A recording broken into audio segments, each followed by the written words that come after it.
Hello everyone. When you read it in the Bible, in Isaiah chapter 43, verse 1 and 2, the Bible says like this.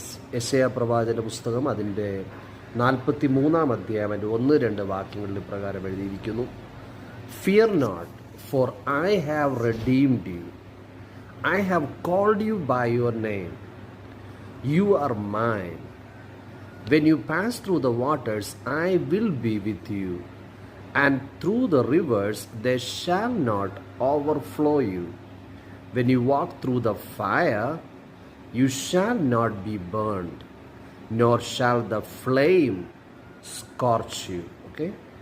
മലയാളത്തിൽ ഇങ്ങനെ എഴുതിയിരിക്കുന്നത്, ഇപ്പോഴോ യാക്കോബേ, നിന്നെ സൃഷ്ടിച്ചവനും ഇസ്രായേലിൽ നിന്നെ നിർമ്മിച്ചവനുമായ യഹോവ ഇപ്രകാരം അരുളി ചെയ്യുന്നു, ഭയപ്പെടേണ്ട, ഞാൻ നിന്നെ വീണ്ടെടുത്തിരിക്കുന്നു.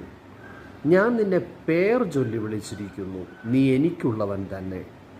നീ വെള്ളത്തിൽ കൂടി കടക്കുമ്പോൾ ഞാൻ നിന്നോട് കൂടെ ഇരിക്കും. നീ നദികളിൽ കൂടി കടക്കുമ്പോൾ അവ നിന്റെ മീതെ കവികയില്ല. നീ തീയിൽ കൂടി നടന്നാൽ വെന്തു പോകയില്ല. അഗ്നിജ്വാല നിന്നെ ദഹിപ്പിക്കുകയുമില്ല.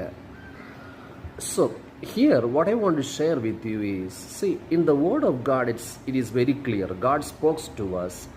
He is ready to be with us in whatever phases or challenges we will face in our life.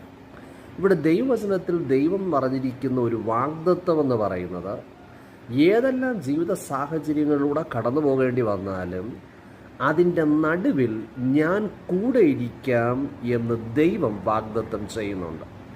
Okay, so it is your and my desire should be seek the face of the Lord and be with the Lord. Okay, ഇവിടെ ഇതിൻ്റെ നമ്മുടെ ജയത്തിൻ്റെ താക്കോൽ എന്ന് പറയുന്നത് ദൈവമുഖം അന്വേഷിക്കുക, ദൈവത്തോടൊത്ത് നമ്മുടെ ജീവിതത്തെ എന്ത് ചെയ്യുക, നമ്മെ സമർപ്പിക്കുക, വിധേയപ്പെടുത്തുക എന്നുള്ളതാണ്. When you read in Jeremiah chapter 29, verse 11 to 14, please read it when you get the time. There God said, I have plans about you. I have thoughts and desires about you, to give you good future and expected end. അവിടെ ദൈവം പറഞ്ഞ ഇപ്രകാരമാണ്.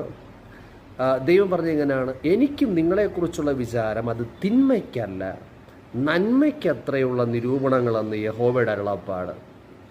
So we will continue our talk in the coming days as a YouTube short, and let's see how God gives us grace.